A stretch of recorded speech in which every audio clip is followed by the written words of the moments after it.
I'm digging it. You cool with it? Yeah, let's do All it. right, brother. Feel free to drink them if you got them. I got some nice H2O here, so whatever you want during the conversation. I mean, it's just Yeah. pretty chill, but we're gonna have a great conversation. Mm. I'll kick it off, and then we'll jump into it. So, 5, 4, 3, 2, 1.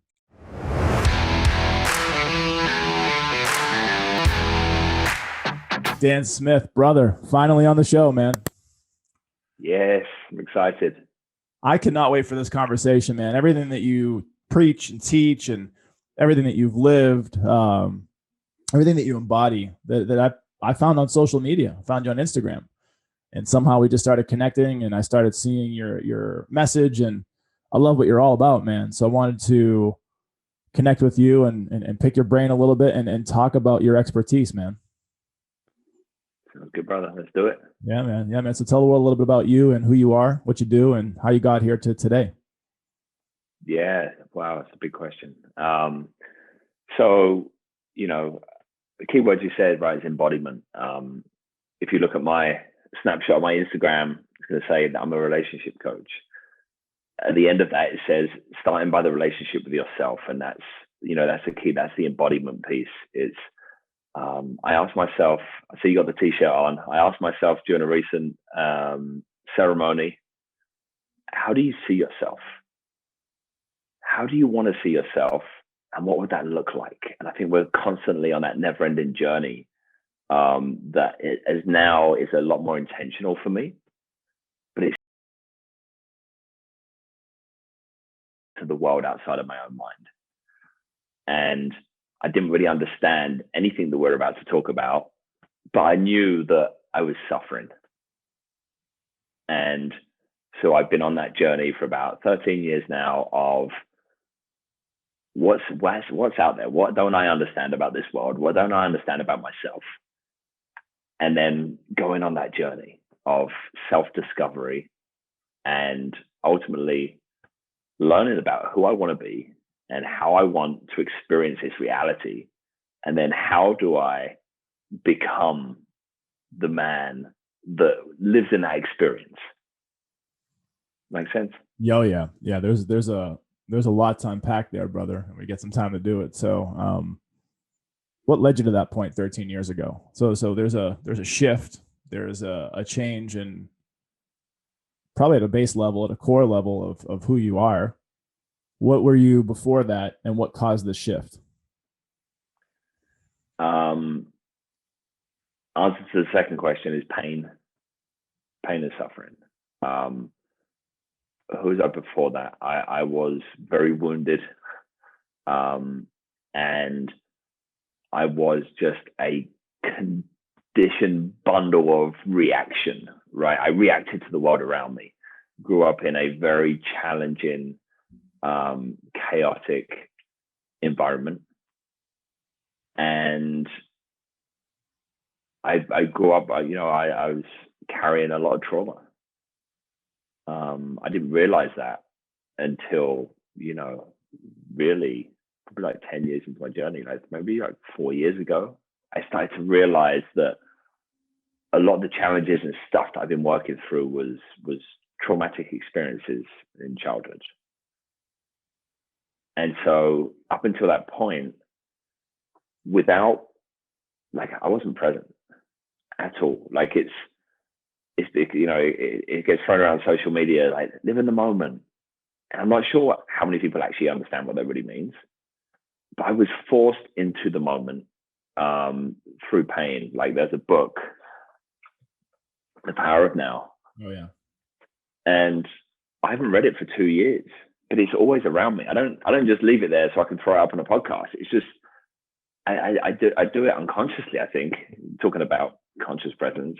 It changed my life because I started reading that book and I woke up for the first time. And only when I was aware, consciously aware, could I really become aware of my patterns. And before that, it was just everything was just automatic reaction to something happens or someone says something to me, and it's just reaction. Not always bad reaction, but it was always unconscious reaction. But there was plenty of bad reaction. And so I never wanted to be home because of the chaos in my household. When I was at school, I was in fights every day. I was in detention every day. There was a number of years where I was just on permanent detention to stop me from fighting. Kids would pick on me because they knew that they'd get a reaction. Not very smart, because they also got punched in the face, but they got a reaction. And then, as life went on, I realized I couldn't keep living that way. And I think what really hit me the most is when I started having intimate romantic relationships, which is, we'll talk more about, of course, because I think everyone watching this can probably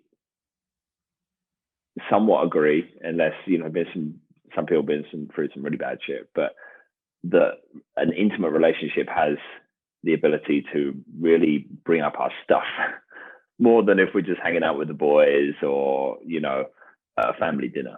Sacred mirrors, man. Exactly. And so I think that was, I can look back, and that's a big part of, and we'll get into why I do specifically what I do now, because I can look back and see milestones.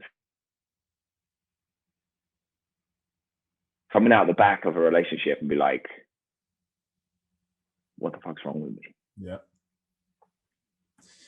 Yeah, man, there seems like there was something, and you brought it up in context of what you were saying in terms of like disrupting or breaking patterns. And now some things you just kind of do subconsciously because you've built these habits and behaviors. But you really made a point to say 13 years ago, everything kind of just changed, and you started really awakening and healing and getting on this path that brought you to present day.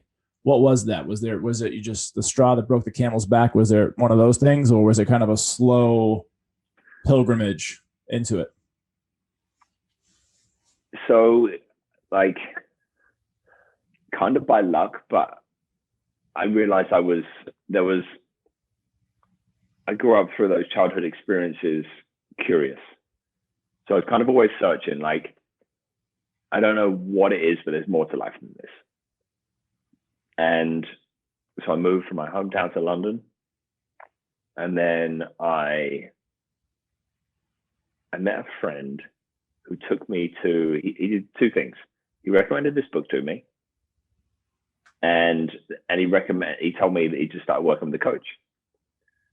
And he said, this guy's really helping me. You should come and see him. And I'm like, dude, I don't need anyone to tell me how to live my life.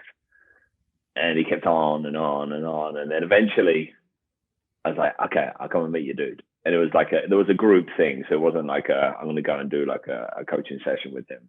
It was like a social, and they were part of the E Club, the entrepreneurial club. So I thought, like, yeah, that sounds cool. Like business. I don't really know what it means, but it sounds cool. So I show up and I met the guy, and I liked him. So we went and we sat down to get coffee, and he said something, and this is a very pivotal moment. He said, what are your goals? And I said, I want freedom. And he said, tell me about that.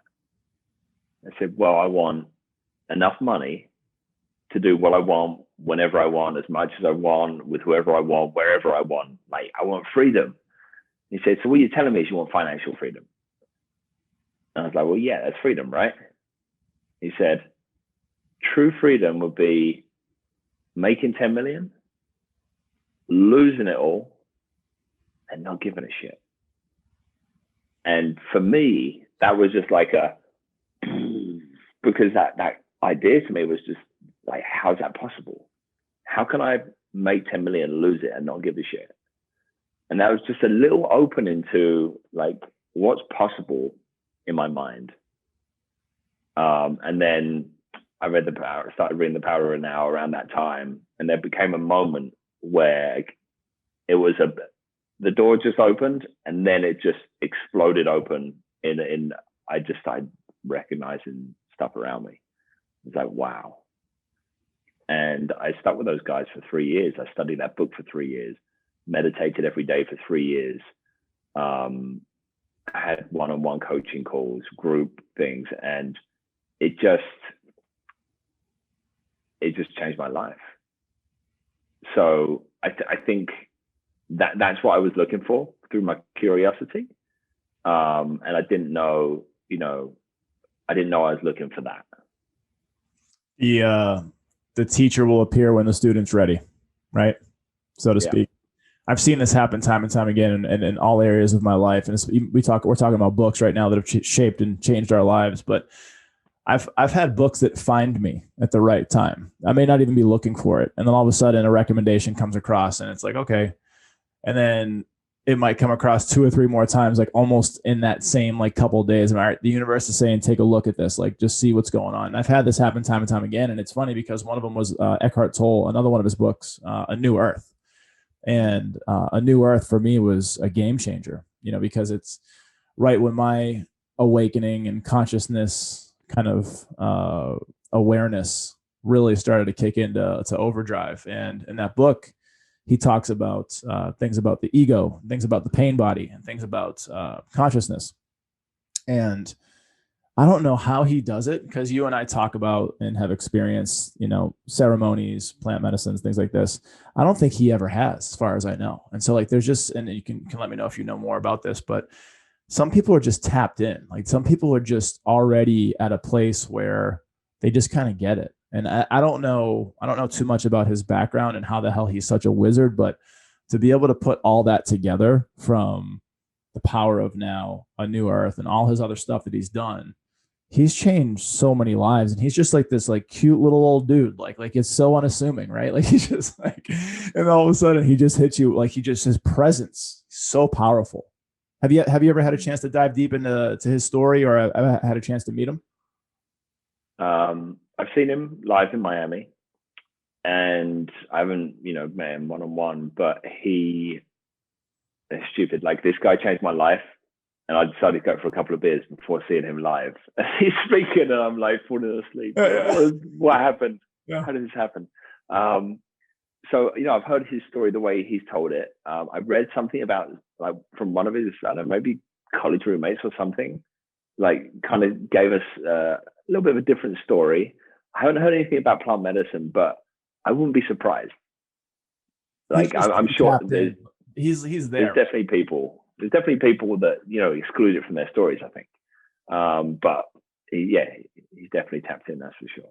So now you've kind of gone through that first few years of essentially like reframing every paradigm you had on life and in relationships, and where you steered to, because that's really, there's another book that's shaped my life a little bit. It's called Love Yourself Like Your Life Depends on It.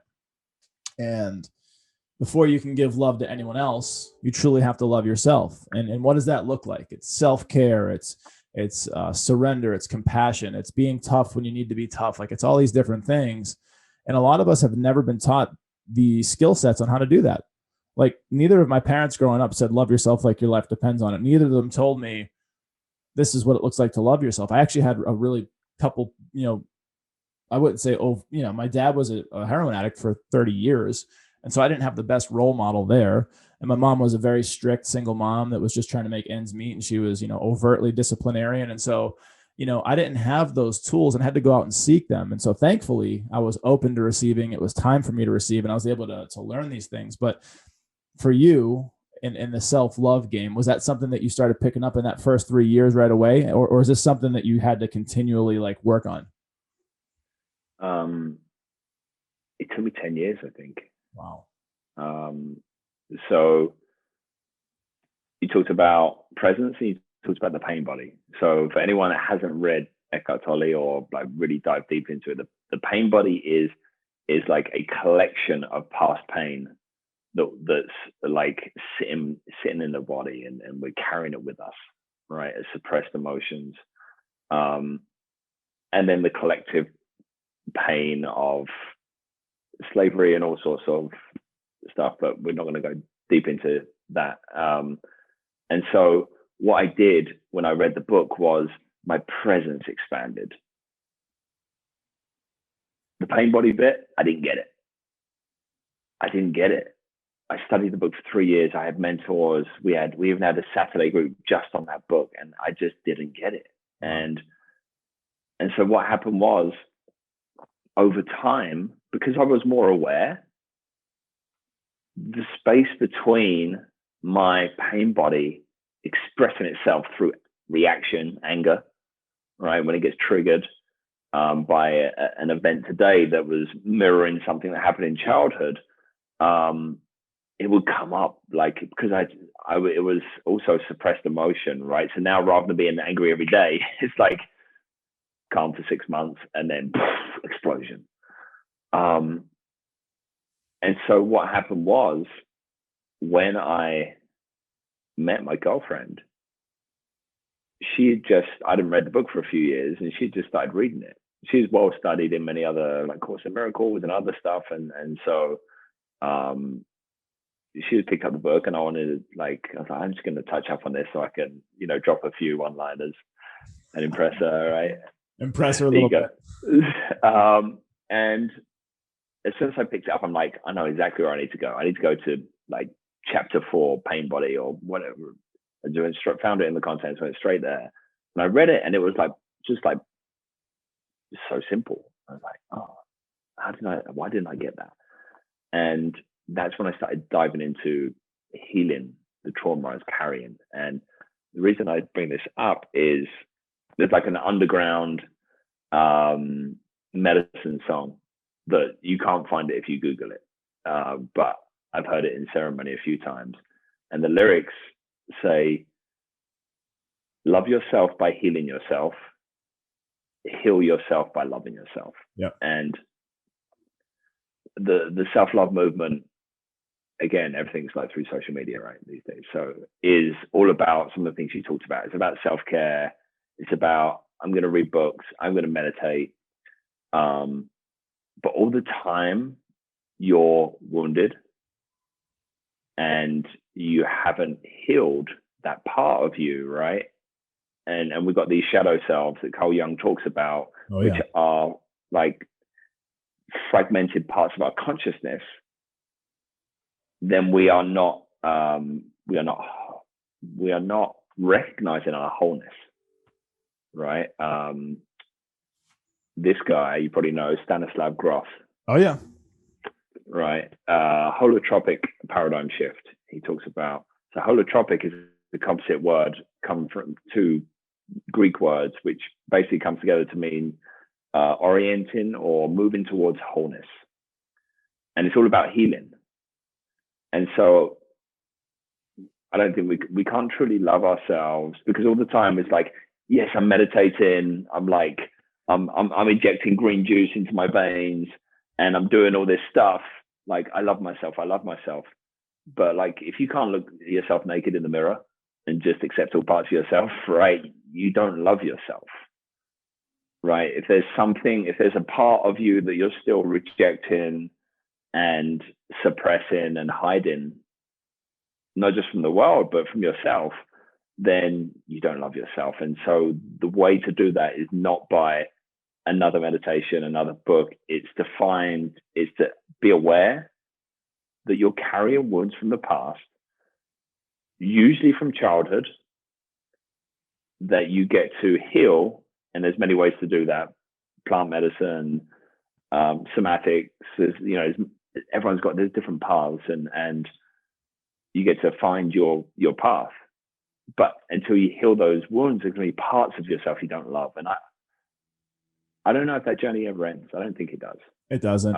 It's a lifelong experience for sure. And I think that you touched on, the shadow and Carl Jung. I love Carl Jung, love a lot of his work. And it's amazing how his work's trickled into even some of my favorite musicians. Tool, a long time ago, had a song they put out called 46 and 2.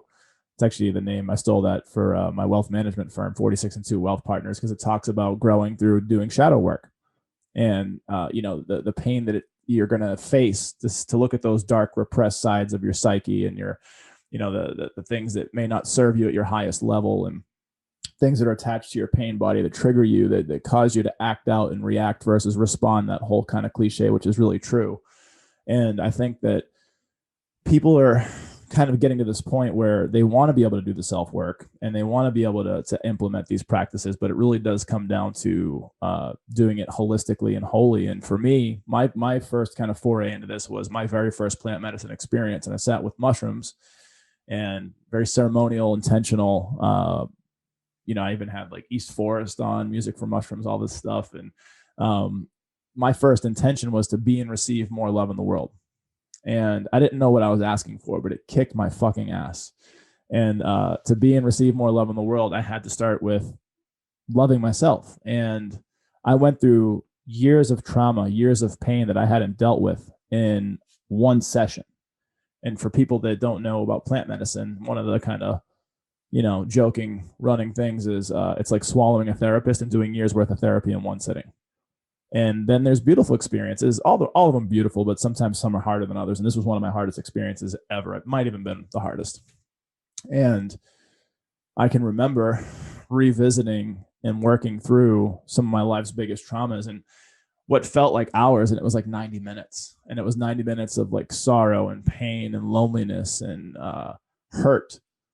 And I started working through this, and by the end of the ceremony, I was kind of to a better place, but still, when you're coming out of that state, you're still pretty raw. You got to, protect the environment that you're in. You don't want to subject yourself to certain things. And for 2 weeks, man, I was like an open wound, man. I was crying. Like what? There's like Moana was on. And there's a scene in Moana, like it wasn't even something that would make me cry today, but like I was just so open and like raw that like I was just bleeding out emotions that I hadn't dealt with in years. And that one ceremony brought me to a place where I remembered how much of an empathetic person I was growing up, but I had to throw up walls to protect myself because I was bullied for years. I was, had mental and emotional abuse from my dad and all the stuff he was doing. And I went through like a really hard life. And my defense mechanism was like to stonewall it or block it out, right? And once that wall came back down, because I was a very emotional kid, I remember being a kid and like things would make me cry and I didn't understand it. And especially as a guy that grows up in a tough part of the world, it's like, suck it up, you pussy, or like whatever. Like there's no teaching around how to deal with these emotions. And so all of this 30 something years of shit came to a head in this one ceremony. And I had to learn how to love myself from this place of acceptance of, healing. And then after that 2 weeks was over, something just switched. And it was like, I had this new skin almost. It's almost like I did that shadow work. I kind of crawled through some of that muck and that mire, and I evolved into this kind of newer, upgraded 2.0 version. And it was intense work, brother. And it was much needed though. So be careful what you wish for when you're doing self-work for those people that are out there, because it can really fuck you up. Yeah, it can be. I've had some challenging ceremonies, but I've only had one brutal one. Like I know like 10 various ceremonies I've done. I had one that was just brutal, and right, it's that pain that we've ignored coming up. I think it's important to share, right? You talked about some of your background, and like everyone can watch and listen to this and say, of course, right, you're traumatized. And I haven't shared the specifics of mine, but it was brutal and chronic and deep. But everyone has trauma. Everyone's had an experience that they've experienced as traumatic, and some. I'm actually surprised and encouraged by the number of people that every day end up in my DMs telling me that they got trauma, they got healing, they're aware of some of their patterns, some of the shit that I just wasn't aware of.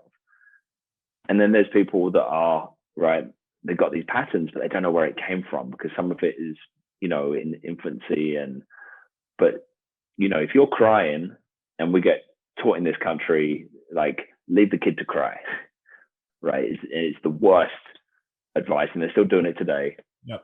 Because it stops the kid, as a baby, that secure attachment that we need, right? If you're left to cry, or we have needs, and as babies and even toddlers, we can't communicate those needs. So when our parents don't, even if it wasn't something like brutal, it could be brutal to us. If we can't communicate our needs and our needs aren't met, then we start forming these unconscious beliefs that I'm not loved, I'm not lovable. That was a big one for me, right? And then it comes up as that's where the self-worth issue comes from. That everyone is a lot of people are starting to recognize.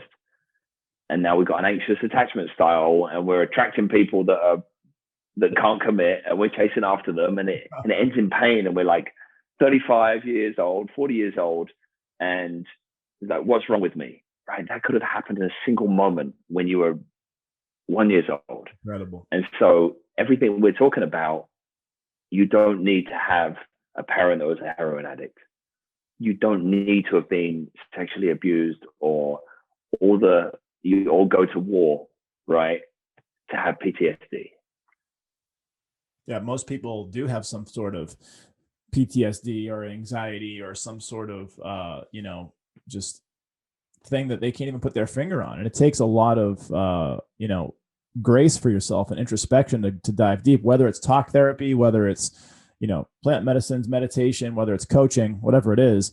You really have to give yourself that space to be able to kind of sit with those things. And so now we've kind of talked about self-love at a high level.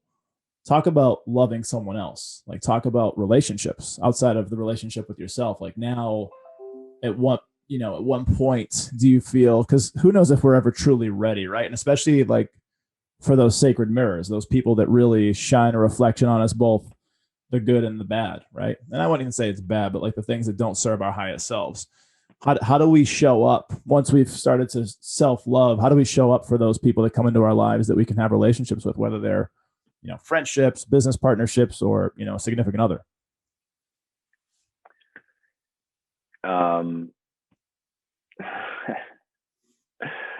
Relationships, right? Now we're diving into something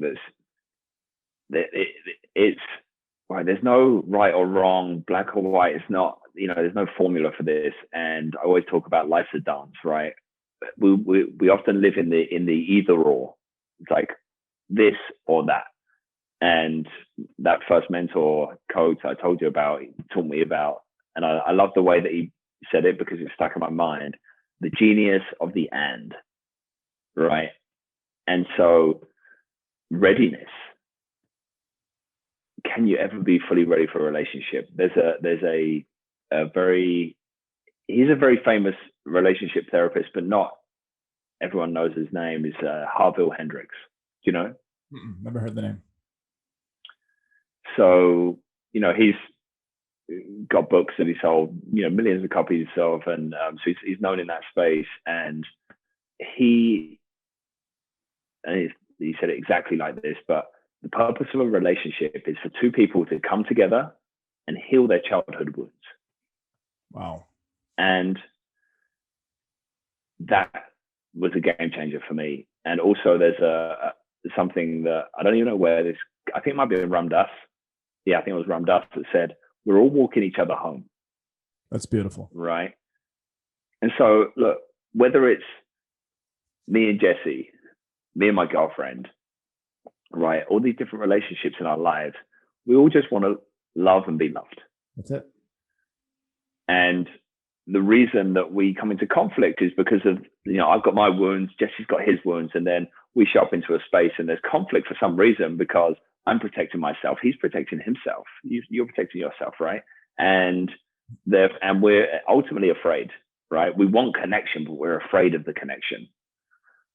And so as soon as I started to see relationships as a container for healing and growth, that became a value that is important for me into a relationship that I'm going to invest in, right? And so I think this is a big, in terms of readiness, when you come to and really feel that realization, it changes your relationships, because the problem is a lot of people going into a relationship, firstly, to get something, not to give, right? And again, it comes back to that mirroring, right? I want love. I don't love myself. I'm going to go and hope that this person is going to give me and show me the love that I want to experience.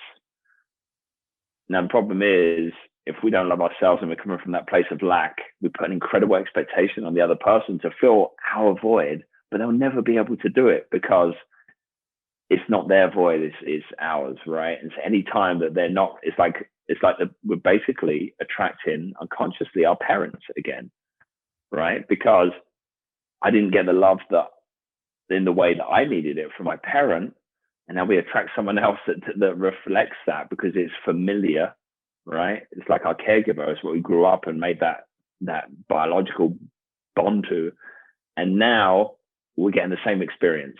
It's familiar, so there's some level of comfort, but it's always painful because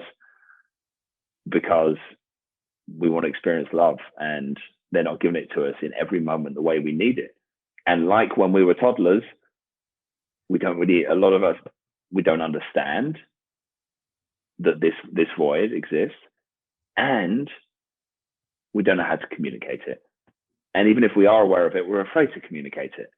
And so until we see through the lens of, we're coming together to heal and grow, not just skip down the beach and lick ice creams, it changes the game. So can you ever be fully ready for a relationship? No, because you're going to attract someone that reflects something back to you that you need to heal. So there's going to be conflict, there's going to be challenge, which is a beautiful opportunity. But if you don't see it that way, it just stays in conflict. There's, without the healing.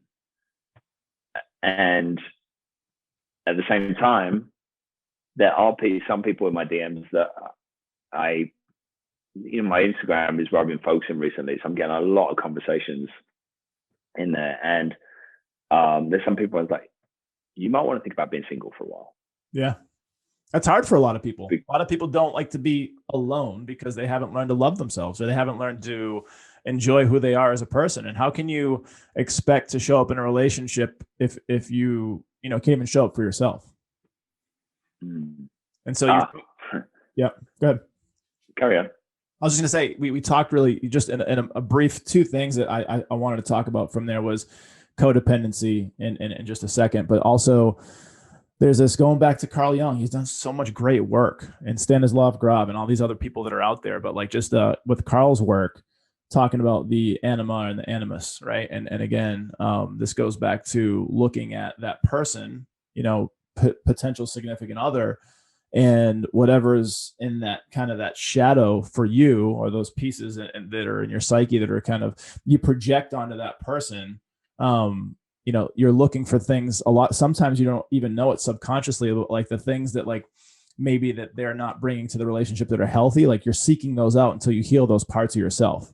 And it was kind of like a narrative of what you're saying. You were talking about where people will come into a relationship and, vice versa, where there's a part of you that's not healed. They'll be that sacred mirror for you and basically shine a light, almost like kind of like if you think about cockroaches, you put the light on in a room and they start to scatter. Like that's like the bad parts of our psyche and personality. When someone comes in, like shows that maybe you're passive aggressive, or someone shows that, there's something going on. It's like in those moments, you got to be really open and not let that be a trigger to fight or to cause an argument, or really just to say, honestly, thank you for showing me a part of myself that needs to be healed. And I think that was kind of what I was taking from that. So the other piece that I was thinking about too was codependency. And, this term kind of gets thrown around. And, there's obviously a ton of codependent relationships. How do you identify it? Number one, what do you deem codependency as in terms of the relationship? And how does someone go into a relationship yearning for, let's say, they're healed to a degree. Obviously they're still doing work. They have self-love for themselves, but they're looking for a connection. They're looking, for someone to travel through this life with. How do they remain sovereign, but part of that relationship without becoming codependent? Yeah. How we started this conversation, right? Awareness is the game. I made a post the other day about meditation. I posted like juicy quotes about love and relationships and trauma. And then I posted something about meditation. It's like the post that gets the least engagement. People don't want to read about meditation; they want to read about the juicy stuff. But meditation, it's called a meditation practice. And this is important, right? Meditation has become cool, but we don't meditate just to go and sit in the mountains and be still and post it on Instagram, right? It's to practice it in real life. We're in the awareness game, right? Until we are aware presently in this moment and can somewhat objectively, it's always going to be subjectively, but more objectively look at, okay, what's the dynamic that's happening here? Am I aware that I've got this physical sensation in my body? Because if I'm codependent, right, which I essentially see it as an anxious attachment. If I'm this is part of me that, like, where are you? Why aren't you, like, here with me? Why don't you want to see me more often? Why aren't you, like, show me the love that I'm looking for, right? And I've got this anxiety. Am I aware that I'm anxious? Am I aware that is a physical sensation in the body which is causing me to freak out? And until I'm aware, it's like, okay, I've got this thing, nothing can change, right? Awareness is the first step, is the key to change. But then when we have an awareness of it, so I've always got my library scattered around the house. Attachment theory. I bought this because I've learned about attachment theory from various different books I've read, but that's, like, I think, the go-to book. And I'm getting a lot of people that are reaching out to me saying, I've got an anxious attachment and I'm dating someone that's got an avoidant attachment. And now when we're in the container and we have this awareness, the reason that my bio says, I help you create conscious, aligned, and thriving relationships, starting with the relationship with yourself. So when someone comes to me and they're in a relationship or they want a relationship, I let them know that, okay, 80 to 90% of the work is here. 10%, we can talk about relationship dynamics, masculine, feminine, attachment styles, communication, but 80 to 90% is here, right? So, okay, I've got an anxious attachment. Let's work on that, right? Where did that come from?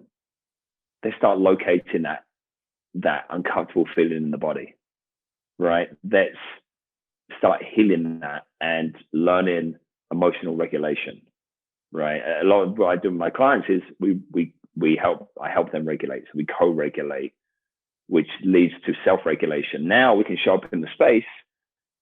Oh, I'm getting that feeling.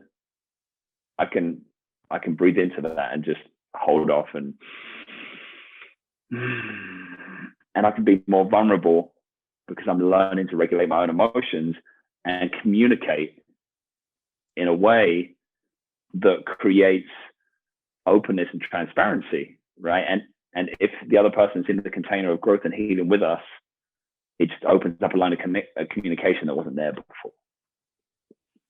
I don't remember what your question was. No, it was perfect. It was all about codependency, and really it came down to, like, setting the container of awareness, of self-love, of acceptance, just, being there for the other person, holding space. And that's really important in anything that you do. You hear this term, especially in the plant medicine world, about the container. And the container is just it's a safe, loving space where you won't be judged, hopefully, right? You won't be judged, or you won't be criticized, or, the 4 horsemen of divorce: stonewalling, criticism, judgment, resentment, all those things. Those things are not existent in a beautiful, safe container. And it's hard because as humans, people deal with different things. They deal with everyday life. They're stuck in traffic. They have a shitty boss. They have, something bad happened at work, or, and then now they have to bring that home or bring that into a relationship with someone else who may be riding high. They may be on a 10. They maybe had the best day. They maybe, got a new client, or, something happened that was wonderful and now they're happy. So how can, and it's going to probably tie back to awareness, but how can someone, I've heard this term before where it talks about, you never want to be at a 10 when someone's at a 2.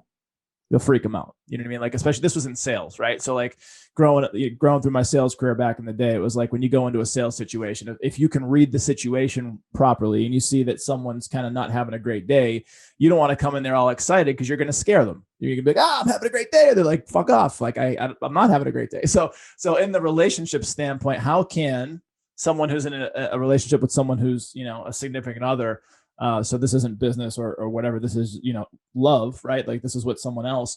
How can you make sure that like you create that safe container if you're not coming from a good place, if you're not coming from, this positive, high energy, high vibey place? What's a good way for someone to step into a relationship container that's positive and healthy, even if they're not having the best day? Yeah. It comes back to awareness and emotional regulation, right? Because my favorite analogy is, I lived in Miami, I'm moving back to Miami, right? Right now we are in hurricane season. And a hurricane, right? There's lots of chaos happening. But in the eye of the storm, it's peaceful. Right? You wouldn't, if you were standing in the eye of a hurricane, right? I think the last one that came through Miami was like 50 miles wide. Wow. Right. So there's a very peaceful eye there in the middle of the hurricane, and it's peaceful. And especially, right, everyone's in their house. If you walked outside, everyone's in their apartments, everything's boarded up, there's no cars on the street. So it's literally more peaceful than that street has ever been. And we can find our center and find the space within us despite the chaos around us. Now, that's easier said than done. Because, again, if we're acting out of our traumas and our patterns, if they're engaged and we don't have that awareness, then it's automatic. We can't do anything about it if we're not aware of it. And so there's going to be situations, and this is not one and done. It's not like, right, next week I'm going to nail self-love and healing. I'm just going to go all in. I'm going to take a week off work and I'm going to read for 10 hours a day, and right, and then I'm going to find an ayahuasca ceremony on the weekend. Right. It's a continuum, right? Yes.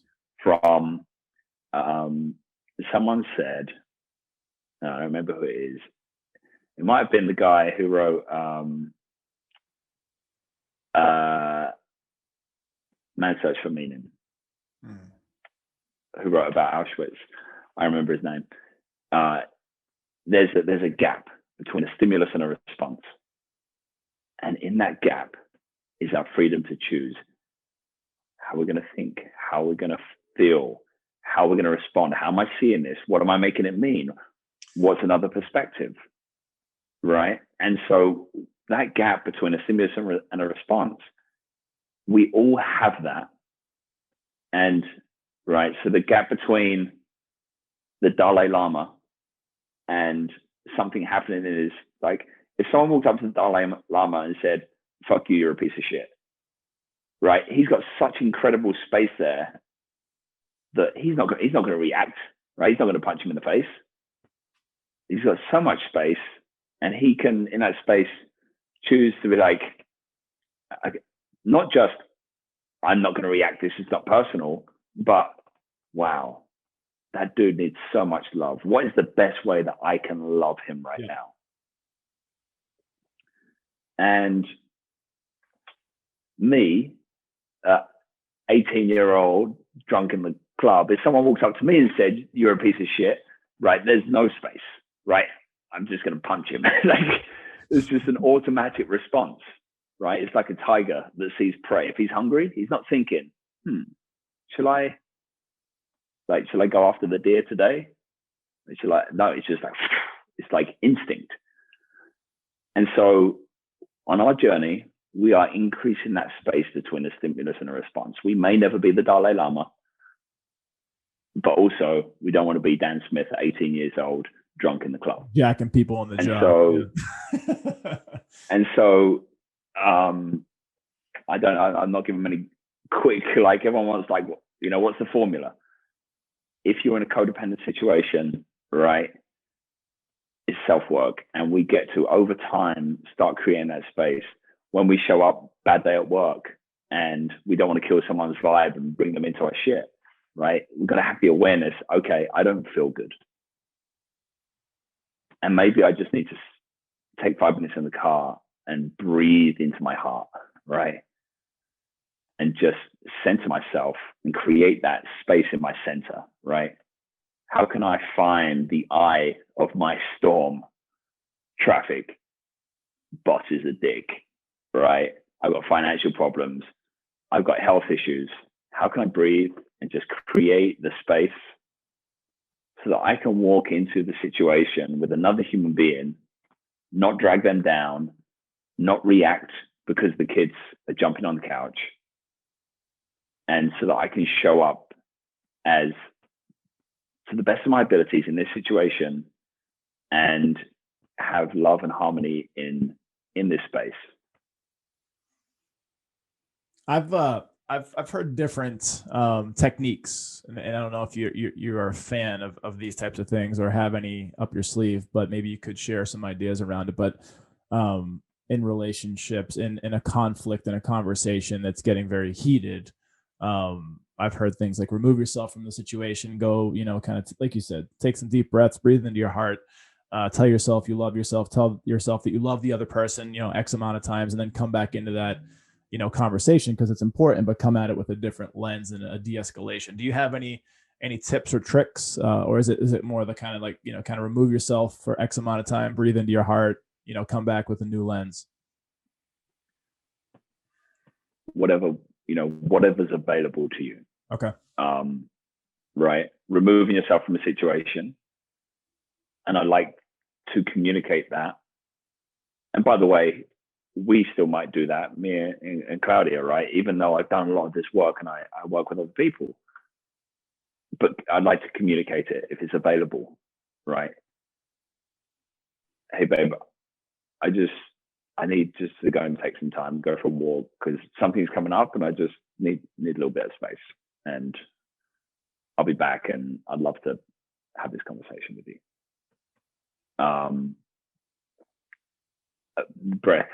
Breath is so, I do more breath work than meditation now. And again, it's a practice to cultivate in a situation where I need it. And so if I'm feeling something coming up, that emotion that I normally would have reacted from, now I take a deep breath into my heart. I just close my eyes, and it could be like a few seconds, and it just creates that space to then respond rather than react in the situation. Yep. I haven't ever gone to the mirror and told myself I love myself, or in those situations. But maybe that works for some people. But I'd say, think about it, right? Journal on it. Don't wait for the situation to happen, but ask yourself that question. What are the different ways that I can respond in the most loving and caring way in that moment? Breathe in, remove in. I like to, we talked about the container, right? That safe space where we can express ourselves. So if something's really challenging for me, or, Claudia, we now, like, I'll go to her and say, I'll ask permission first. And this is very important, asking permission, because you're interrupting what they're doing, right? Because maybe I need support. I come back and I need a little bit of support. I just want to let her know what's going on, because she's going to pick up on it. So, like, right, you come into that situation, like, do you have a few minutes? Like, I'm feeling really challenged with something. I just like to open that space up, even if it's something to do with her, something she said, didn't say, didn't do, which is not necessarily her fault or I'm blaming her. And then we go and sit on the couch? And then we sit on the couch, and we've gone through this little routine where she knows, right, at this point, okay, he's feeling very challenged. I'm ready to sit here and listen and process with him. Yep. That communication and that expectation is huge. Mm. And so kind of shifting gears a little bit in terms of relationships. Let's talk about dating. How do you coach your students, clients in navigating on finding a relationship? Because this is part of the world we live in. There's all this technology that makes things almost instant gratification. You have different apps that you can hit a like, you can send a message, and like immediately you can get a response. And so now it becomes building a relationship in a time where especially kind of getting through the pandemic and everything, a lot of people, not everybody, but a lot of people weren't really going out to meet people. So the apps became pretty heavy for a lot of people. And then from there, it was a whole, kind of figuring out if we're going to do FaceTime, if we're going to meet up in person, all this different stuff. But what are your thoughts around dating in general, especially in today's environment? And then also intentions, I guess, for dating, right? So this is important. So like, what are your thoughts around someone who is maybe either A, seeking to find that long-term significant other, versus B, someone who's just out there having fun, playing, but on the level with people, letting people know what's going on? Like, what are your thoughts about dating in general with all those things? I don't believe in dating in the way that people see dating. I'm navigating this a little bit still, but I'm big on law of attraction. Right. So whether you're going to use dating apps or not, and I don't tell my clients not to use dating apps, but I stopped using dating apps when I was looking to call in my queen. And regardless of the methodology, everything starts with vision. Having clarity on who am I looking for. Right. The number of times I hear people 5-10 years down the line like, we just can't move forward anymore. Why? I want kids, he doesn't. Okay. Might want to work that out 10 years ago. Yeah. Right. And that's like an extreme example. But then think of all the little nuances of like, I've said this before, and we see it in the movies, we see it in our friends. It's like someone breaks up and it's like, I didn't even know that person. Like, how did I get here? They're just like nothing. Why? Because I learned this from Tony Robbins, and I didn't get it at first, and it's so powerful. Selection before connection. Right? You don't want to be with someone if there's no connection. So let's consciously select them first. And that is 90% of the success of your relationship. Right? And that's where the vision comes in. Who is this person? What are their beliefs? What are their values? What are my deal makers? What are my deal breakers? What are they like? Right? If I'm a homebody and they like to go out, then that's not going to work for me. That works for some people. It's not right or wrong, but what is it for you? They like adventure. I don't. Right? They like going to clubs. Right? That won't work for me. I'm in bed by 9 o'clock. Right? We're going to be on completely different schedules, and it's just it's not my thing. There's nothing wrong with it. But you got to make it very clear on. That doesn't mean that there's not flexibility, right? It's not like I want to marry someone who's 34 years and 7 months old, who's a Capricorn and is a physician, and right. It's about what's the intention, and just having this like kind of vision of who's this person that I want to call into my life. And then when you meet someone, I would go out on dates, and now I had like some sort of, not framework, but it was, she's cool, she's cute, she's funny, right? She's got a good job, and I'm feeling a connection, but that's, this is not what I'm looking for, because it's intentional, it's conscious. I put some thought into it rather than waiting. And the opposite way is, we got this connection and she's all of those things, so let's take the next step. And then we get this, we start getting attachments, and then we're afraid to leave because what about if we don't find someone else? And right. And we go down this rabbit hole, and it gets harder and harder to leave. And the conflict arises because there's no alignment. And I think that's the key, right? Having a vision and looking for alignment. So that's the first step. The second step for me is, and everyone likes this one, who do I need to become? There's a quote that I heard, or like a little story years ago, that's like 10 years ago, that stuck with me. A boy asked his father, like, Father, how do I find the right woman? And he says, worry less about finding the right woman and more about becoming the right man. When you become the man, you will attract the woman. So what am I looking for? Now, who do I need to become?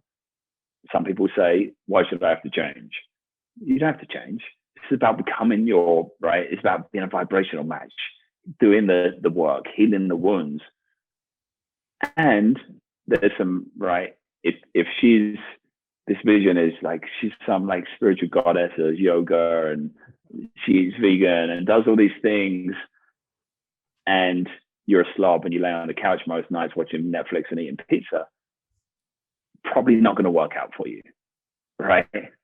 But that's just the pain, right? It's just a silly example. There's a lot of truth in it, but also, where are you not showing up as your best self, right? A lot of people, I caught it earlier, you were speaking, but we moved on. A lot of, when people come to me and they're saying, essentially in different words, this person's not showing up for me. And my first question is, where are you not showing up for you? Yeah. Right? You can't expect someone else to show up for you if you're not showing up for you.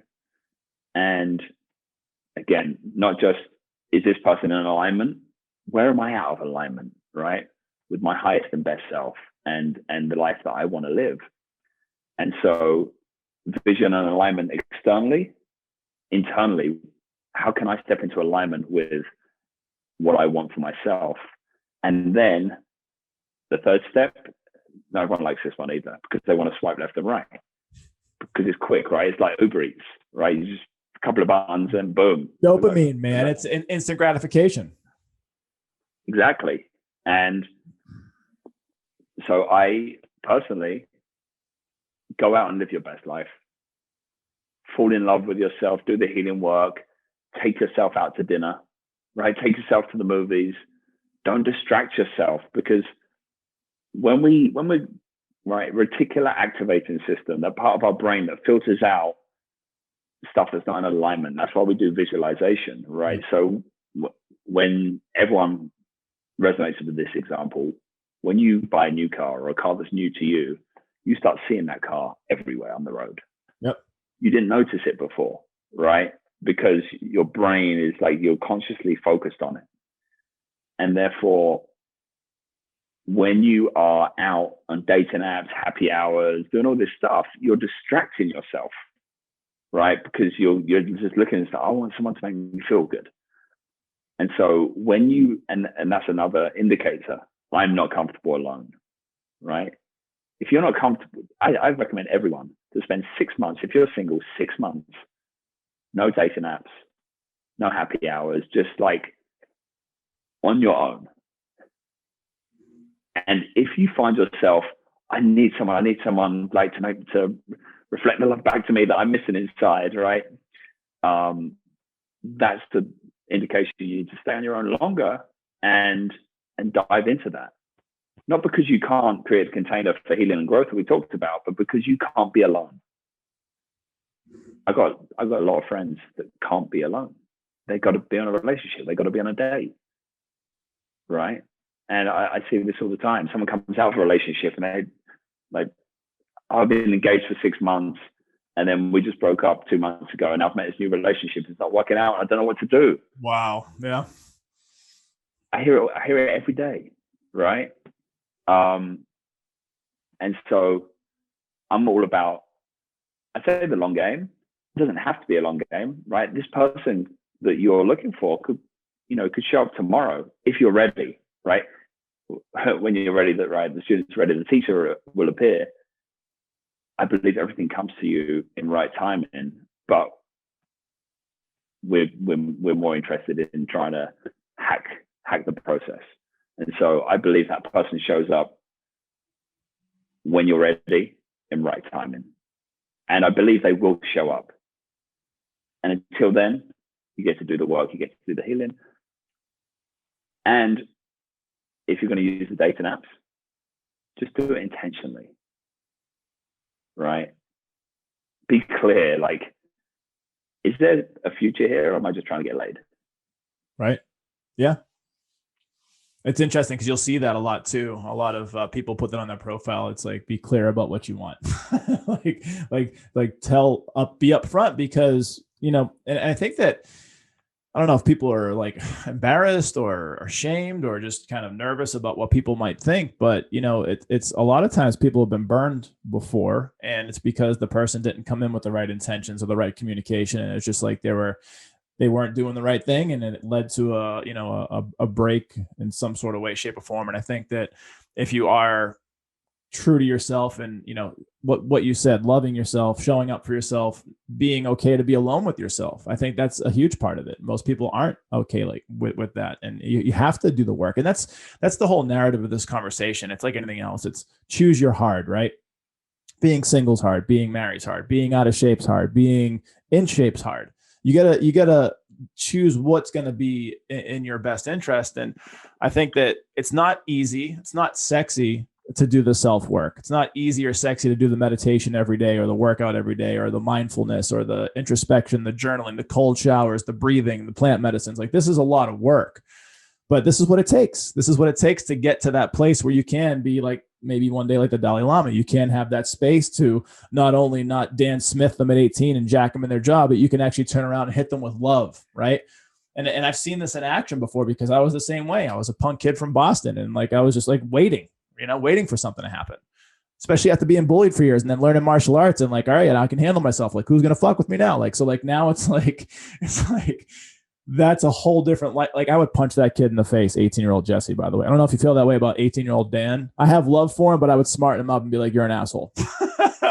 Like, you need to get your shit together. And I think most people need to get to that point where they have to do the work themselves. And it's a beautiful, and I'm sure you've probably felt this and seen this, but whether it's plant medicines, whether it's consciousness awakening, whether it's self-work, I feel like we're in a really beautiful renaissance right now of people that are coming online, or that are starting to become aware, and they're starting to do these things. And so hopefully in our lifetime, while we're on earth, we can see some of these fruits pan out. But I think it just comes down to starting with you, like starting with the I, so that you can show up better for everybody else in the world. Yeah.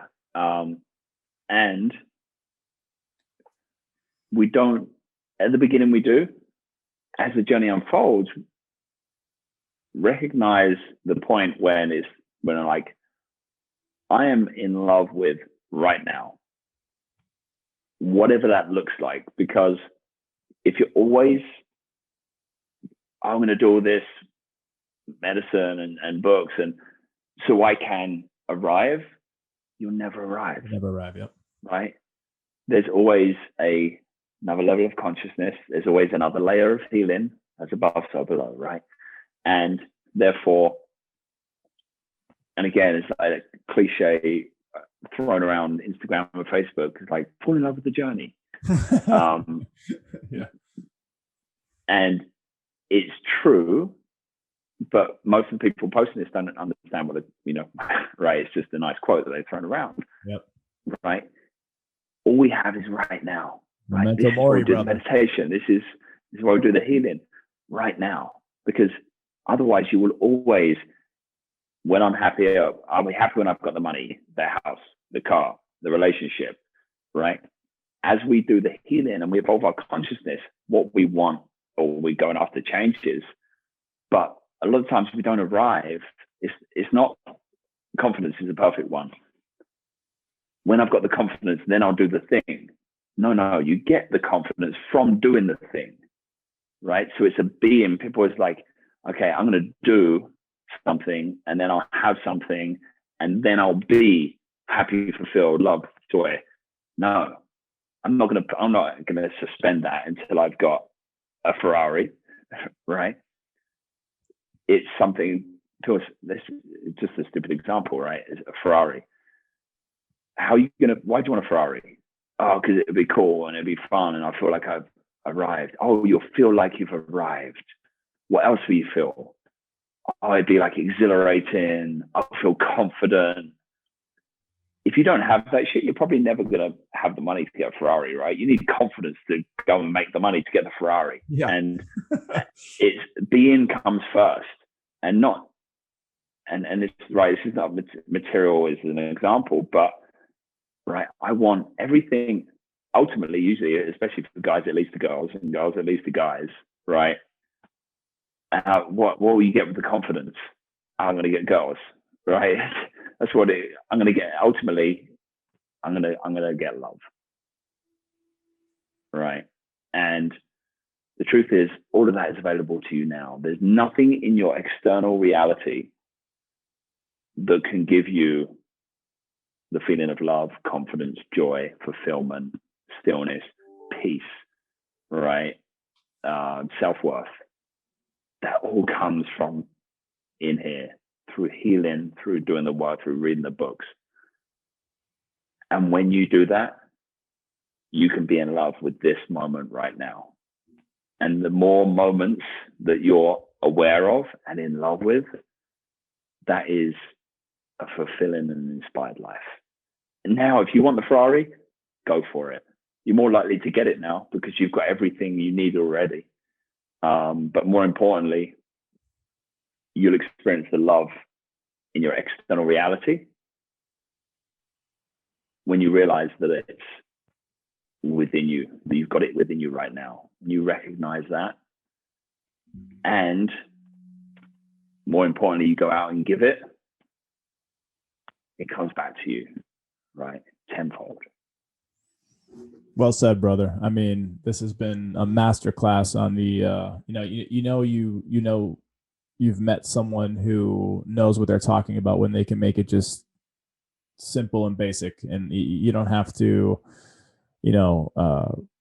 highlight or overdo it. I mean, you're basically just, you understand what you're talking about, man. And I think that people that, relationship starts with self is the whole conversation today. And then it's, you can pour out into other people, and being present, being powerfully present, and being aware, and building a container for yourself and other people, man. I mean, there's just there's an art to all this. And it's amazing that there are people like you shining your light in this world to be able to put this out there. And I love it, brother. I love our connection. I love what the future is going to hold for us in terms of, where the journey leads, brother. But thank you so much for being on the show today, brother. It's been a pleasure. And I've only just realized that we've gone for an hour already. It goes quick. That time flew. It goes quick, man. Yeah. But, I'll make sure that as many people in the world can, hear this, that need to hear this, man. And I look forward to seeing you continue to spread the good word, brother. Thank you, brother. It was an absolute pleasure. And I will speak with you soon.